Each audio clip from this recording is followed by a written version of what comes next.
Okay, so last lecture we have started coding practice of different digital systems.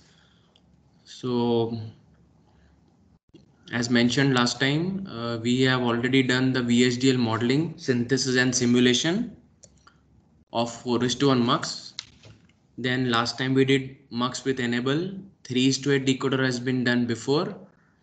ALU is a part of practical assignments, and we have done D latch, D flip flop, D flip flop with reset and preset.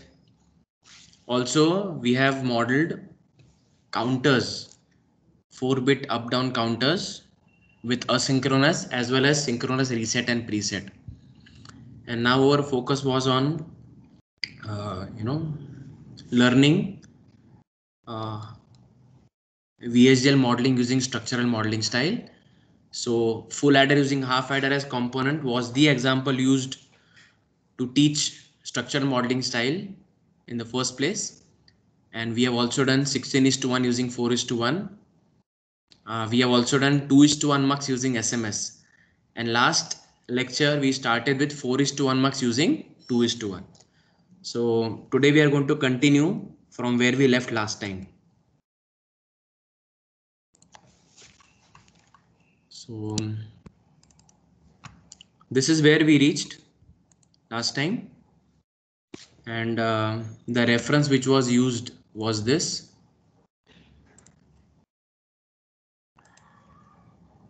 This was our reference. Okay, so we had used this detailed block diagram in order to write that particular VHDL model.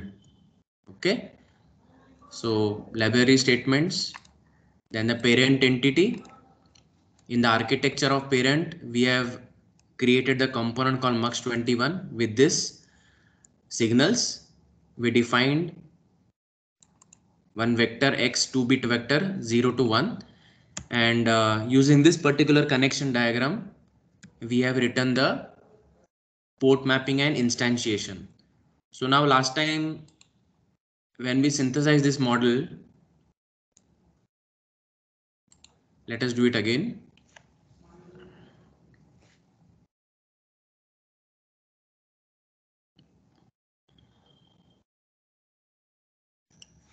So it is giving a warning that unit mux41 is not defined in a different file. It was defined in particular path. No problem. You can remove this warning by going to project, clean up project files, and you can just say OK, and you can resynthesize the model.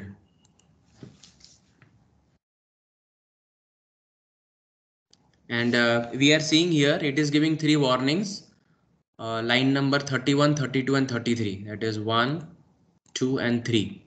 So it is telling instantiating black box module mux21.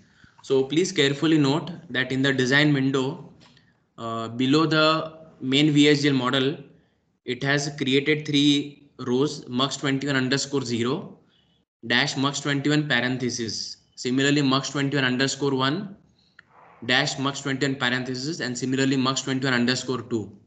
Now this particular indication of mux21 parenthesis indicates that although we have expressed the parent entity mux41 as an interconnection between 3 instances of 2:1 mux, still what is 2:1 mux, that is not defined. I repeat that in this particular connection diagram we have defined the 4:1 mux as an interconnection between 3 instances of 2:1 mux, that is mux21 underscore 0, mux21 underscore 1 and mux21 underscore 2.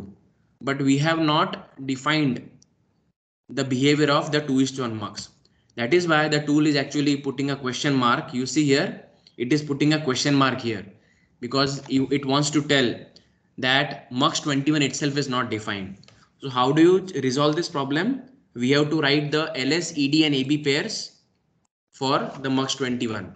So now from this point till this point, this is nothing but it is the VHDL modeling of parent entity. Now we have to start doing the VHDL modeling of child entity, that is mux21.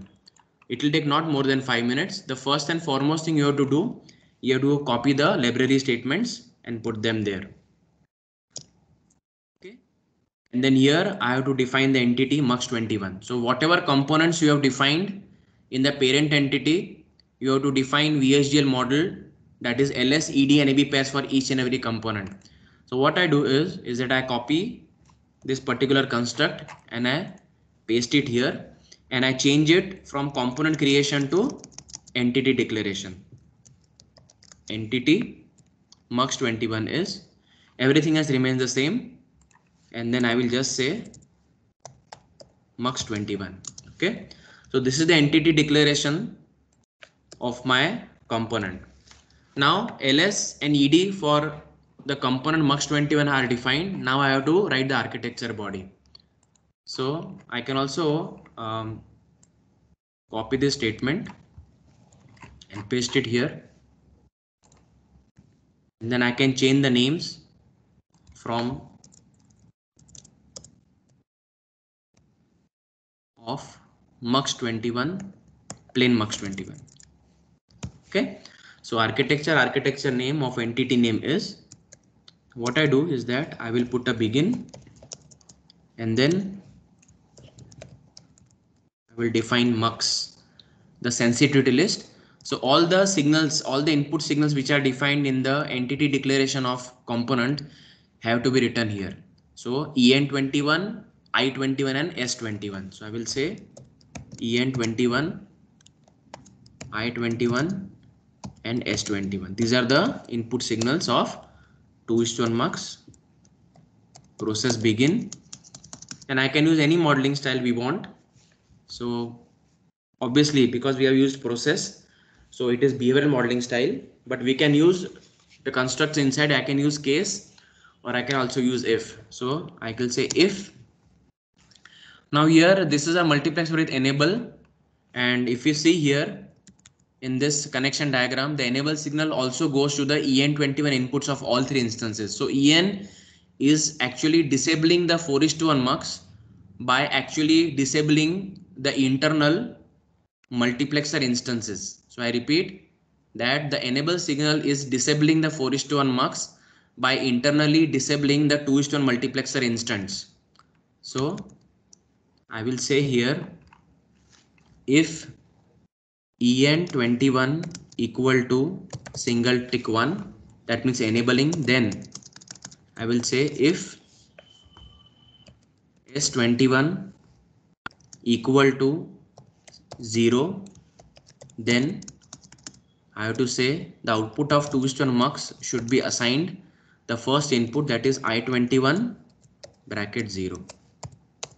Okay, and then I will say else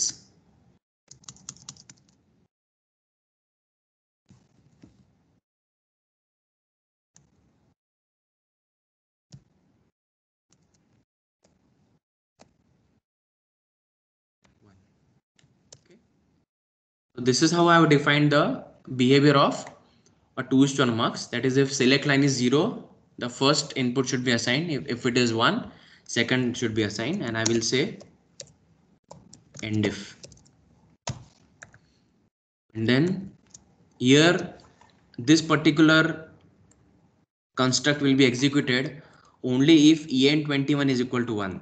But I also write what is to be done if my en21 comes as 0. So I have to define that condition by writing else. So when I say else, so it actually means that when en21 equal to single tick 0, this is what it means. Okay, so I have to simply write down that if the enable comes as 0, I have to disable the output. How do you say that? What I will do is I will say y21 is assigned high impedance state, semicolon. And now just like I put this end if for this if, I have to put an end if for this if also. So I will just go here and I will say end if. Okay, and then I have to end the process also here. I will say end process. Okay, and here because this architecture skeleton was not provided to us by the tool, That is why there is no ready-made end architecture here. So I have to say end architecture name is mux 21 underscore arch. Okay, now I am not doing anything. I will just dock the window and I will tell you what happened, right? So initially, before I wrote the ls ed and ab pair for my component mux 21, it was showing question mark. Now I will just save and see what you are getting. You see here, all the question marks are gone. That means our interpretation of the question marks was correct, that although we had expressed our 4:1 mux as an interconnection between three instances of 2:1 mux, still we did not define what is that mux 21. That is why, because we have done that, it is giving no warnings also. So I will just select the parent module. I will say right click and I will say run. Okay. So it is giving a warning here, and we will see that how certain warnings can be ignored by the programmer. And how do we come to know? When we actually do the simulation of this model, we'll come to know that this warning can be ignored. So it is telling unit mux 41 underscore SMS two internal tri-states are replaced by logic pull-ups. So we will just neglect it. We'll go to simulation, and here there is no test bench file. We have to create it by right clicking the target line, new source, VHDL test bench, and I can just copy this, paste it here and say underscore TB. Okay. Next, it is asking a question to you, the select a source with which to associate new source. So now here the first line, that is mux 41 underscore SMS, it represents the top level entity or the parent entity, while mux 21 it indicates the child entity or component. So we are having a facility of verifying the functionality of either the parent entity or child entity, but we can actually select the parent entity because that is what is our target. So I can select the parent entity, I can say next, I can say finish. Okay, so what I will do is that I've already written a test bench code, so I will say control A and I will say delete, and in a notepad file I have actually put the entire test bench code. Okay, so I've written it. So I will say control A, control C, go here and I will say control V, I will dock,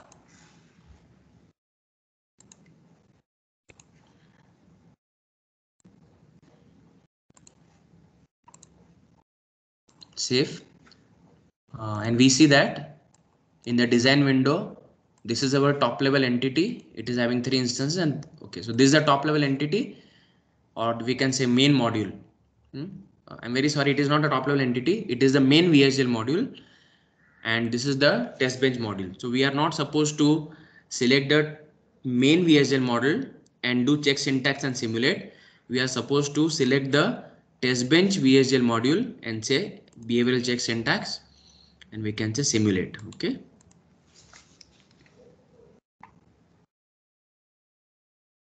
So we have written in the main VHDL module that if my system receives enable, if my system receives enable equal to 1, then the system acts as a 4:1 mux, and if it receives enable equal to 0, the output Y, it must be pulled to high impedance state. Let us see what we have got. Okay, so float, and we have zoom to full view. We'll zoom it and justify that it is a 4:1 mux with an enable. Okay, so fine. So we are going to expand once more. Yeah.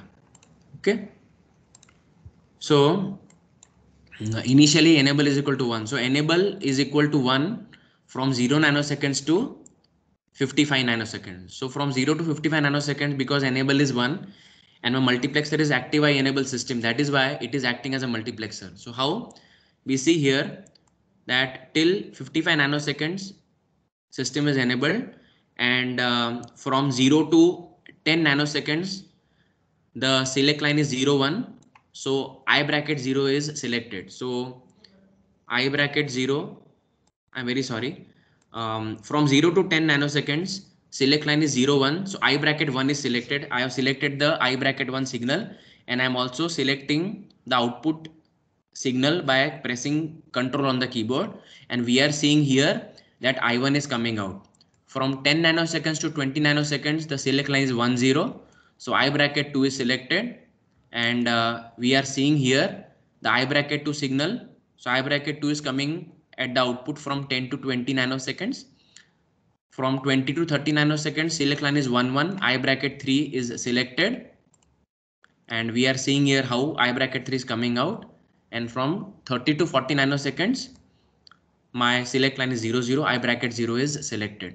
So this is the signal I bracket 0, this output you see here. And we see here that enable is pulled to 0 from 55 nanoseconds to 100 nanoseconds. So from 55 to 100 nanoseconds, enable is equal to 0, and you see that the output of multiplexer Y is actually pulled to high impedance. So in the tool ISIM, the default color used for high impedance state is blue, and we can clearly see here that in the entire region where my blue line is coming, in the value column we are seeing that the output is equal to Z. Okay, and then we see here how it is changing. Okay, see here, so when I am moving the cursor from 0 to 55 nanoseconds, we see in the value column how 1 is changing. 0 1 is rapidly changing, and is rapidly changing even more. Okay, you see the frequency in slow, and it's here. Similarly, if I go ahead again, my enable is becoming 1 from 100 nanoseconds to 145 nanoseconds in this entire period. Because multiplexer is enabled, again it is started responding to the select lines. Again 145 nanoseconds, enable is becoming 0, system is disabled, and from 145 to 190 nanoseconds, again the output is equal to high impedance state. So this was the simulation of 4:1 mux using 2:1 mux as a component. I hope that things are crystal clear here. So we learned that it is not sufficient to only express the parent entity as an interconnection between multiple instances of the child entity. It is also important to define the child entities separately, as we did. Okay, so now we go to the second agenda of the day. That is this. So we are having the following agenda. So 4:1 mux using 2:1, part 2 is over. Now we move on to the second topic, that is IC 7483 using full adder. So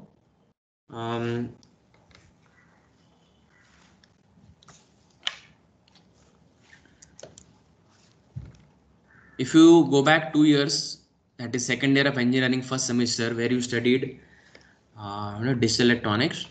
So we know that IC 7483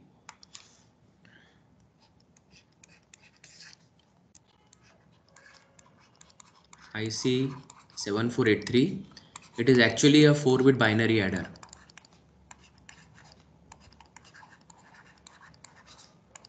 Okay, so IC 7483 is a 4-bit binary adder. Specifically, it is actually a ripple adder. Okay, because the carry in from the least significant stage actually propagates from one stage to another. That is why another name for 4-bit binary adder is also called as ripple adder. And we know that IC 7483, which is a binary adder, it actually takes two 4-bit numbers as an input, and it will give a 4-bit sum and a carry out as an output. Okay, so if you want to do the modeling of 7483 using structure modeling style, what we have to do is that we have to first draw the parent. So this is the parent. How does it look like? Okay, so parent looks like this. It is IC 7483, and here we have two inputs. Okay, and the first is A, second is B, and both of them are actually 4-bit numbers. And this particular system, it takes one carry in called C0. It generates one carry C out, and it also gives a sum vector at the output, which is denoted with S. Okay, so this is my sum, and this also happens to be 4-bit. Okay, so let us name this entity as we can say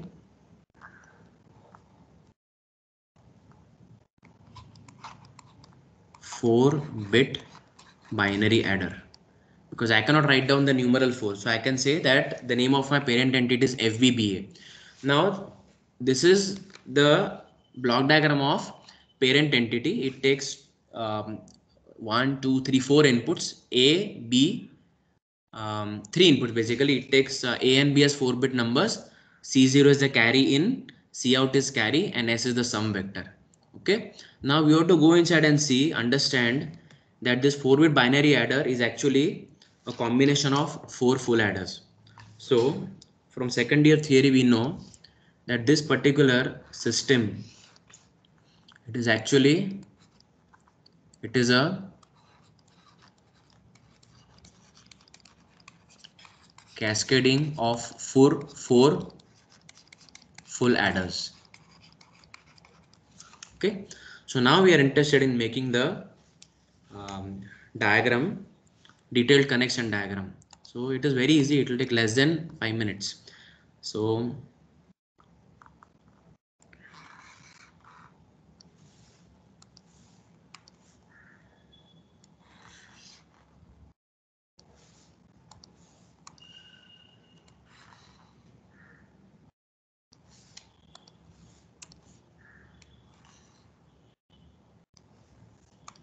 okay, and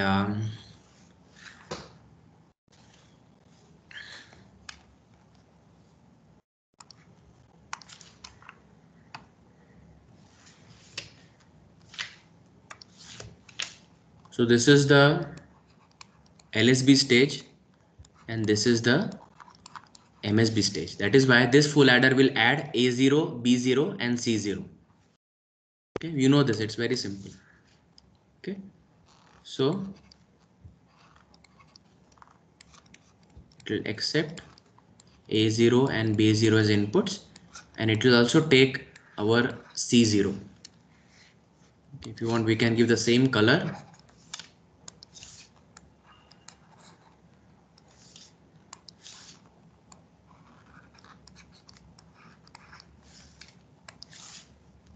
And the first full adder will generate the first sum bit. The next stage will take A1, B1. It will generate the next significant sum bit.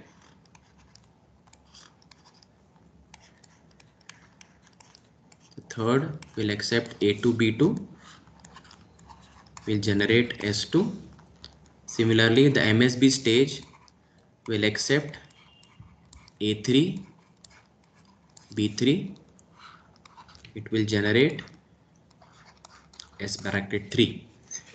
And the MSB full adder will also be responsible for generating my final carry C out. And it is most important to understand that every full adder will generate one sum bit and one carry. So we have carries rippling from one stage to the another. Okay, so we have to define intermediate signals x1, x2 and x3 here, and we also have to give instance names. So we will give instance names inside. So let this be okay, fine. So before this I forgot something, that we have to also draw the child.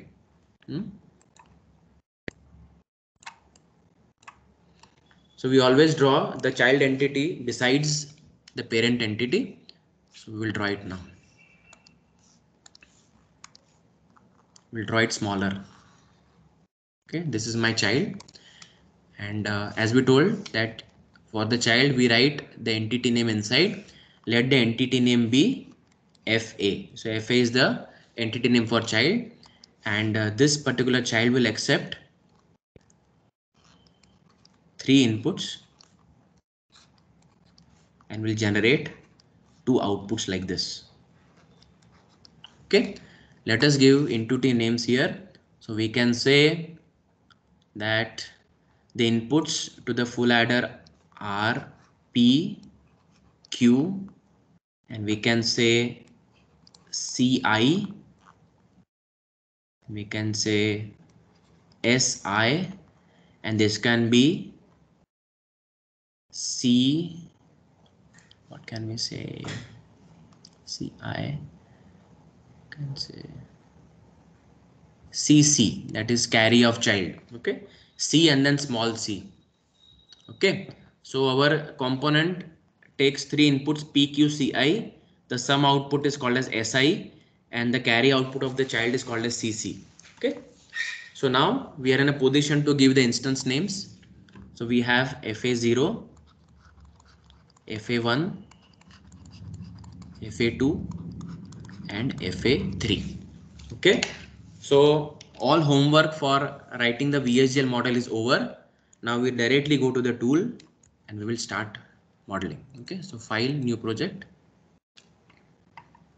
and change the path, C colon HST, and I will say okay, and I will say 4-bit binary adder, Control A, Control C. Next, everything is set, finish. Source.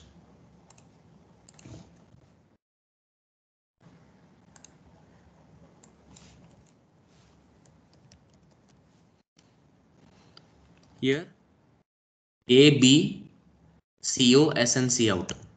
Okay, A, B,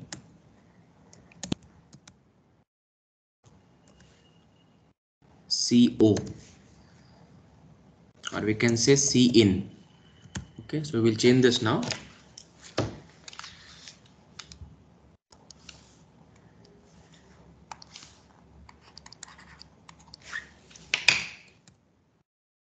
C in, S and C out. Okay, S and C O U T.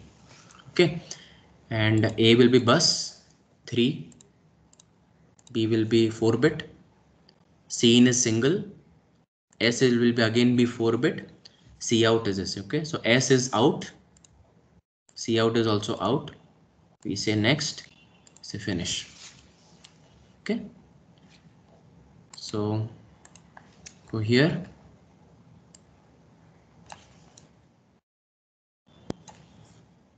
okay, and we have to create this particular component FA now. So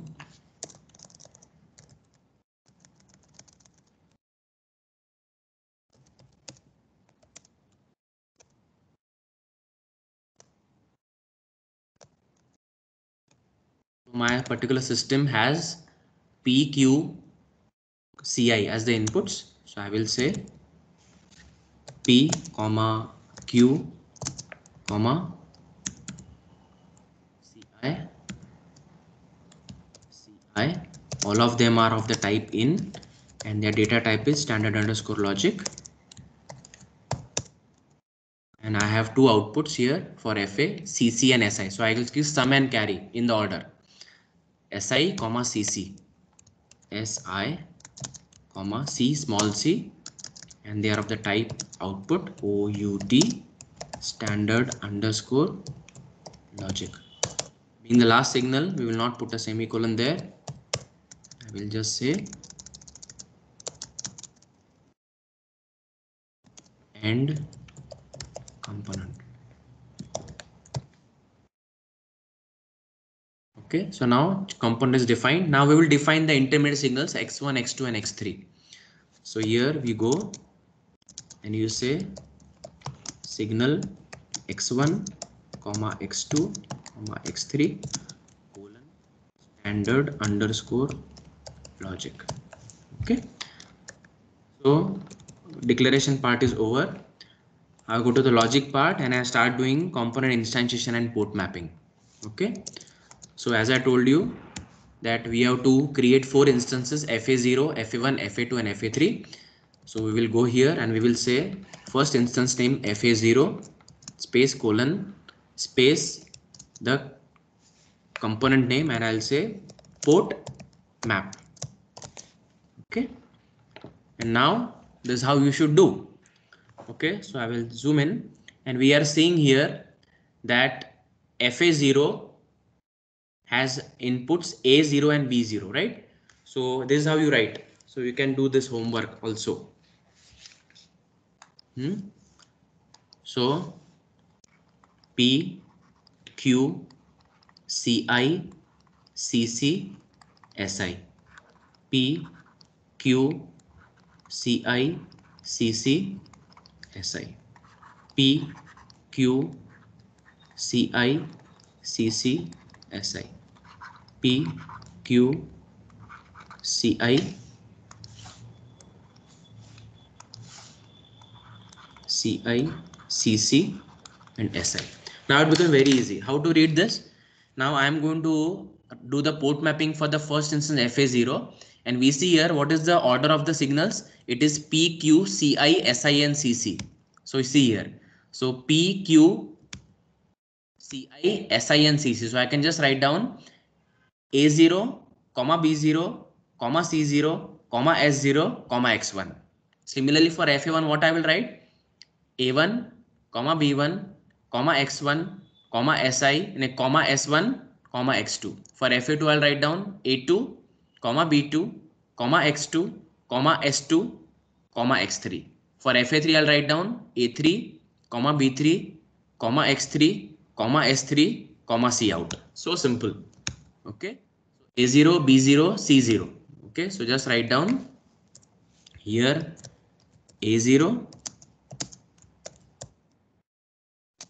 B0 and we will say C0. So you have to take care that this is this C0. Okay. C in, I'm very sorry. So I have to make the changes here. So I will erase this.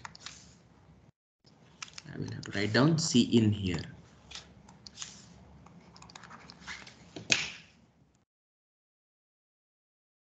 Okay. So C in and S bracket 0 and X1. S bracket 0 X1. Once this is done, you can actually copy this and you can paste it 3 times. And you have to just change the things. Okay. So the second instance will be FA1. And again, as per the reading, A1, B1, X1. Okay. So A1, B1, X1,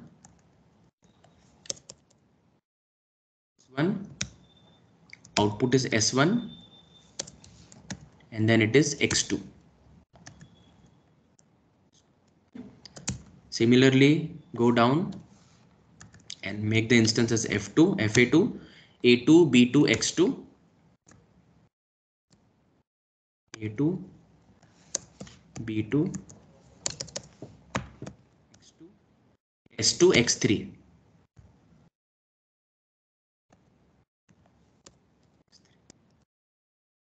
Similarly, the last instance FA3 is A3, B3, X3, A3, B3, X3 and S3 and C out.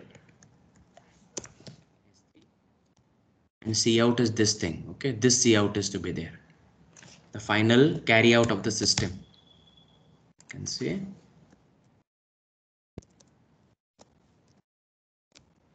Okay, great. Fine. So our port mapping is also over. Now we have to create the VHDL model for the child entity. So copy the library statements, put them here, and now as I told you, we have to copy this component construct and convert it into entity declaration. See, so write down entity FA is, everything else remains the same, and FA. Entity declaration is over. Go up, copy the architecture statement and modify it.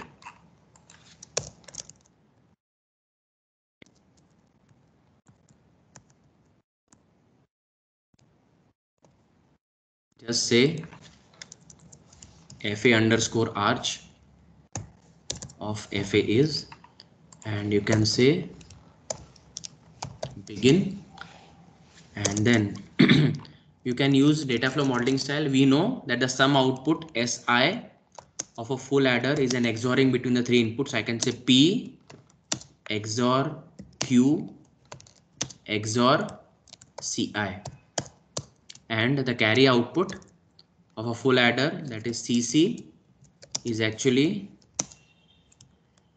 P dot Q odd with Q dot CI odd with P dot CI, semicolon. Okay, and then put end architecture.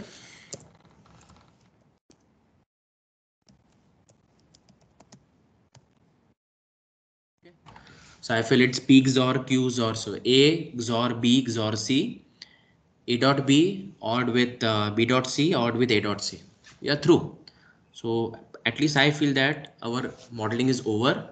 Let us see what the tool has to tell, right? So we have not got any question marks like we got in the previous model. Let us see if we are having any errors inside.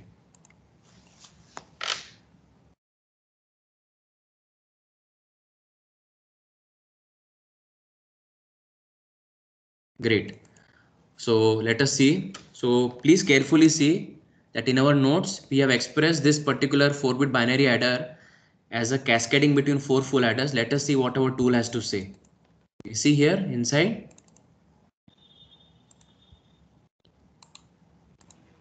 Okay. Okay. Done. So technology schematic inside. Fine. It has done its job. We are not interested too much into the technicalities of this thing because it has optimized our logic. Now go to simulation, and in simulation, target line, new source, test bench.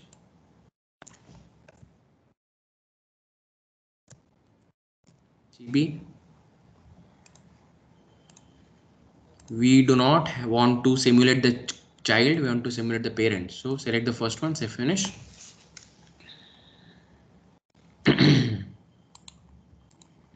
Float.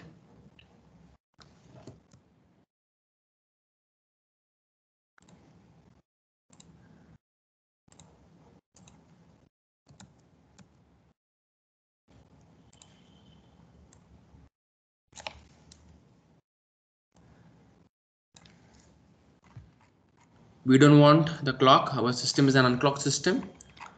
Remove everything.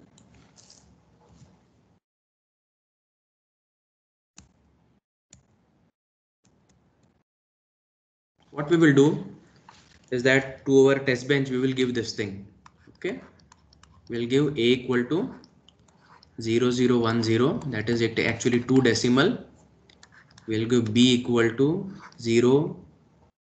0101, which is actually 5 decimal, and the answer should be 0111, 7 decimal.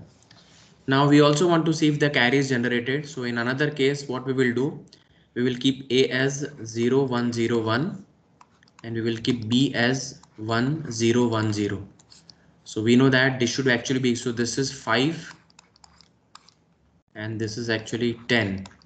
So what we should get is 0101 with a carry 1. So this becomes actually 15. We will see whether our system is able to generate the carry or not.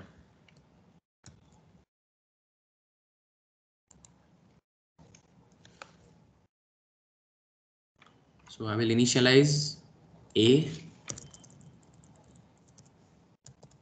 to 0010, initialize B to 0101. We'll see. Scene has been initialized to 0, and here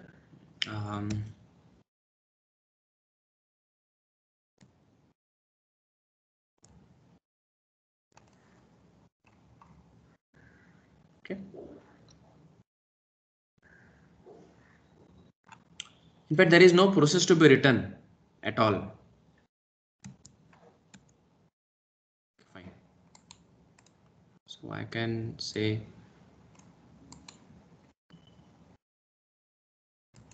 yeah.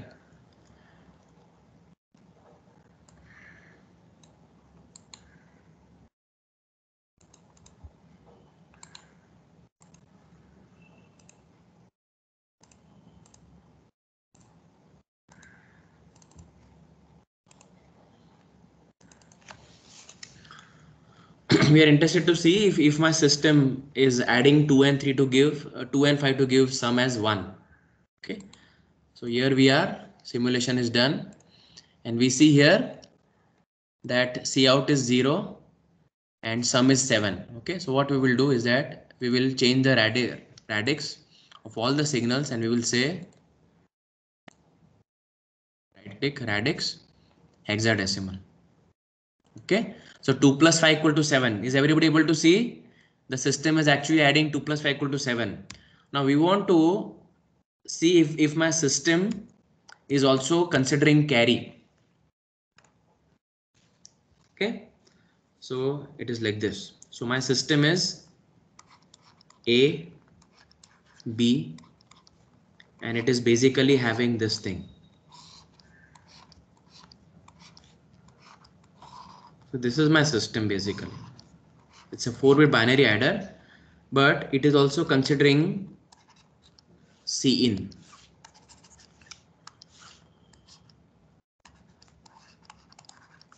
So now it is 0, 0, 1, 0 and 0, 1, 0, 1.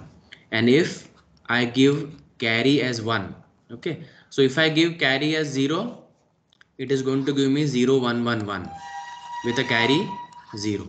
If I get to 1, it should give me 8. That is like this. Okay. That is if it is considering a carry. So what I will do, I will go to my test bench and I will tell that my carry is equal to 1. Okay, and resimulate it. Now my answer should be 8.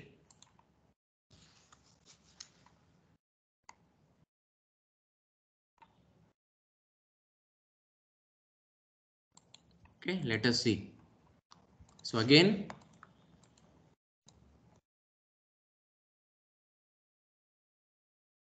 you see here 2 plus 5 is coming 8. Why? Because there is a carry in equal to 1. Okay, let us see if carry is generated. Okay, I'm very sorry. 2 plus 5 is 7, but it is giving 8 because the carry in is equal to 1. Again, close this and we will give some combinations wherein a carry is generated. Okay, so as we told here, I will give 5 and 10 with carry and without carry. So I will give 5 and 10. So I will say 0, 1, 0, 1 and I will say 1, 0, 1, 0. Okay, and my carry, let it be 0. To see.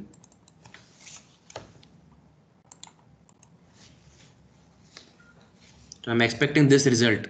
That is carry out should be 1 and the sum should be 0, 1, 0, 1.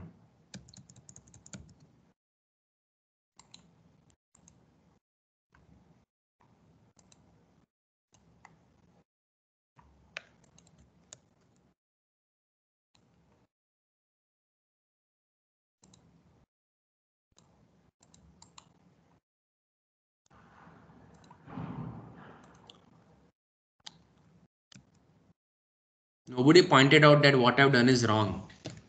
Nobody pointed out that what I've done is wrong. Okay. So A equal to 0 1 0 1, B equal to 1 0 1 0. So this is 5 decimal, this is 10 decimal.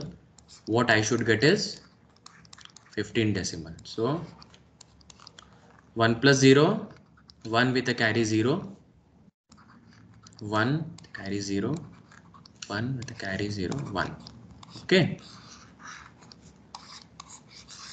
So the correct result is C out is 0 and sum is equal to 1 1 1 1. See what we are getting here. See, C out is 0 and sum is equal to 1 1 1 1. Now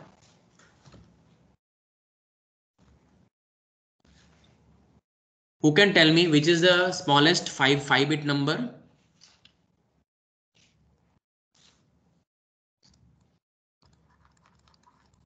Smallest 5-bit number in decimal. Yes. Which is the smallest 5-bit number in decimal?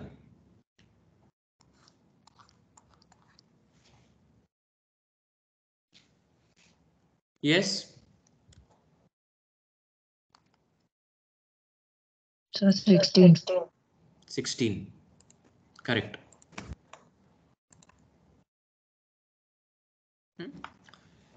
So 1 0 0 0 0. Okay, it comes out to be 16, right? So if I add 6 to 10, then it will generate 16 here. Okay, so what I will do, I will say 1 1 0 and let the carry be 0. So now I'm adding 6 and 10, it should come 16.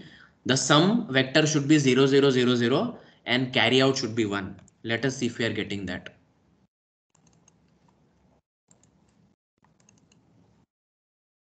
And if I put Cin equal to 1, then I will get 17. That is 1 0 0 0 1.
Okay, fine. We are going to get it. No issues.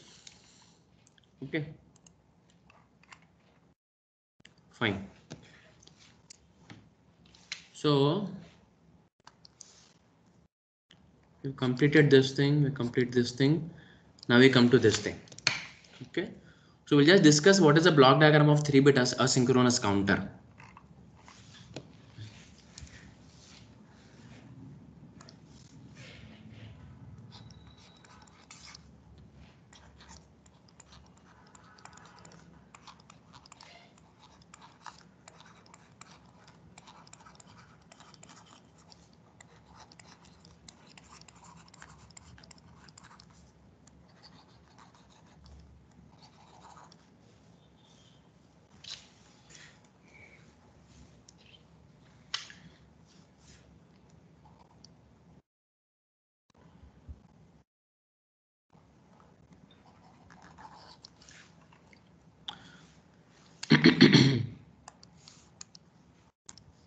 So this is my, I'm very sorry.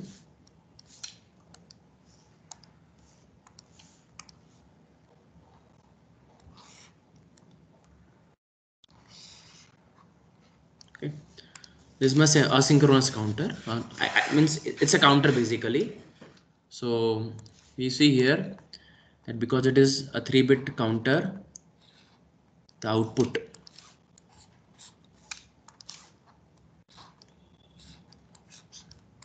Q 3-bit.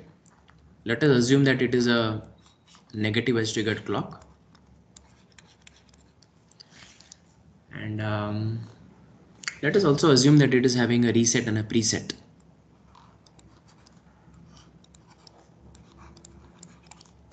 Both of them are active high. Okay, I don't think so that we need any more inputs here. So it is a negative edge triggered counter, up counter, reset, preset, other output is 3-bit. That's it. Okay, let us name this counter as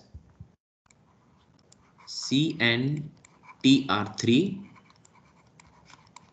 asynchronous. Okay, now if we go back to second year again, what is the internal block diagram? Can anybody say that asynchronous counters are built using what as building blocks? Yes. Why it is called as an asynchronous counter?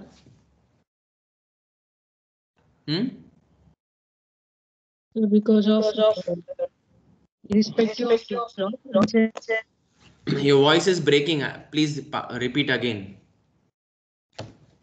that's why it is asynchronous. Yeah, I could not hear you. Repeat.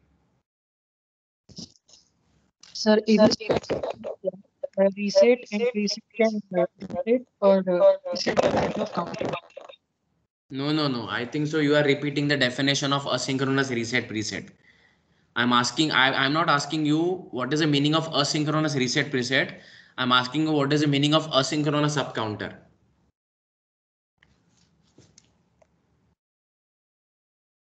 Okay, fine.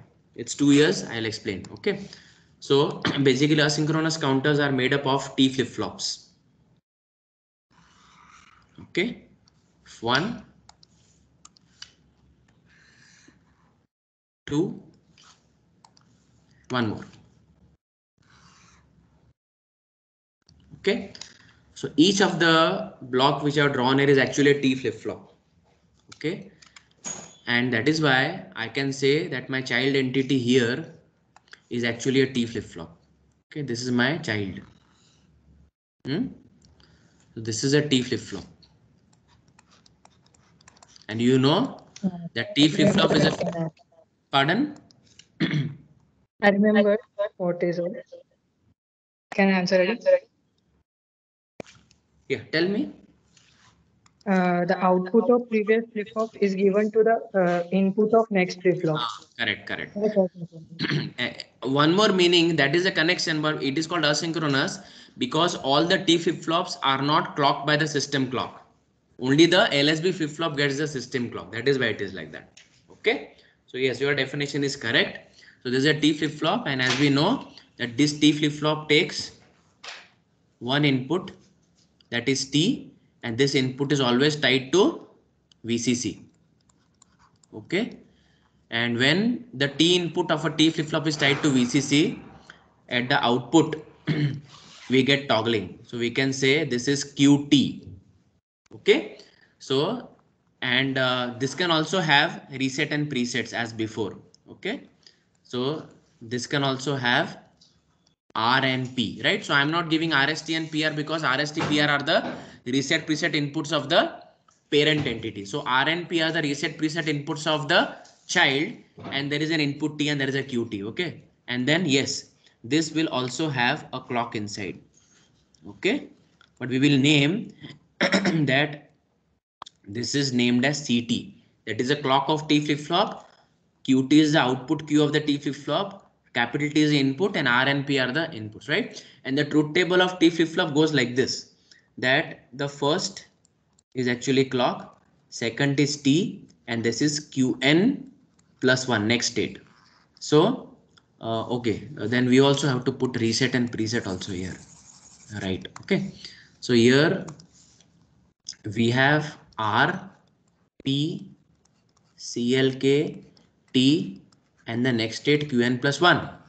Okay, so if it is 1, this is 0, don't care, 0. 0, 1, don't care 1. Both of them are 0. Falling edge comes. If T is 1, what you get is Qn bar. And if reset preset don't come, falling edge comes.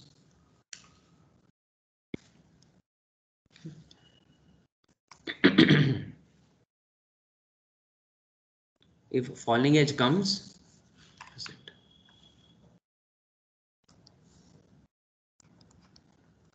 and if t is equal to 0, then it remains qn. This is called as a toggle flip-flop. Okay, so now it's very clear that our first instance, so okay, fine, let us draw the clock here.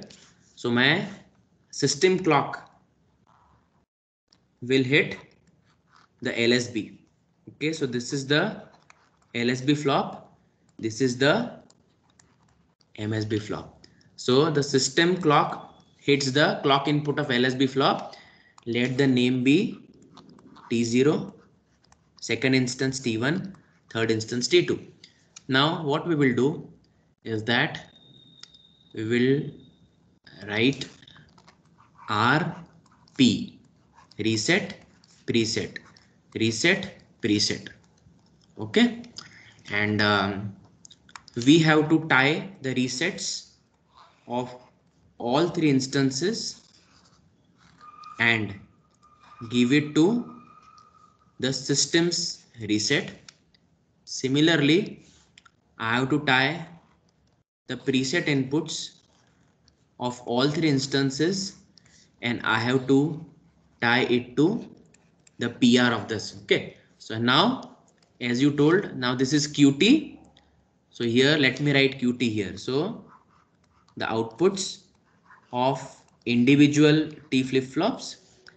Now as you said that every T flip-flop has a clock input, and as Chandan said, we have to connect the output of LSB to the clock input of middle, the output of middle flip-flop is clock input of MSB.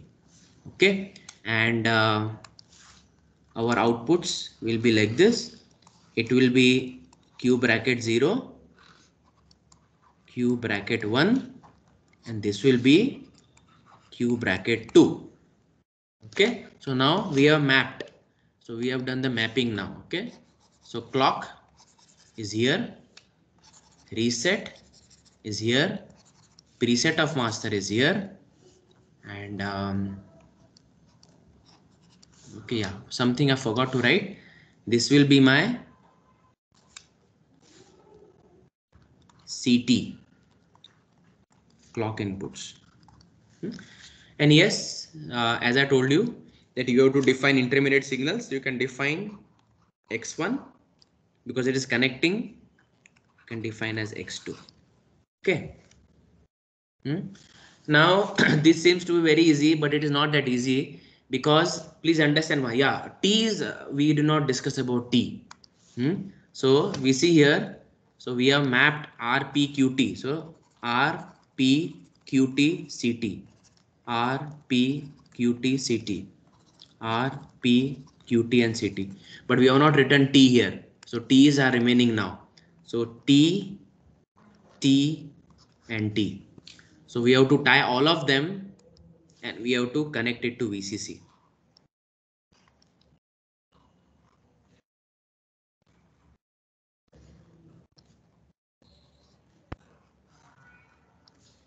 Okay, and here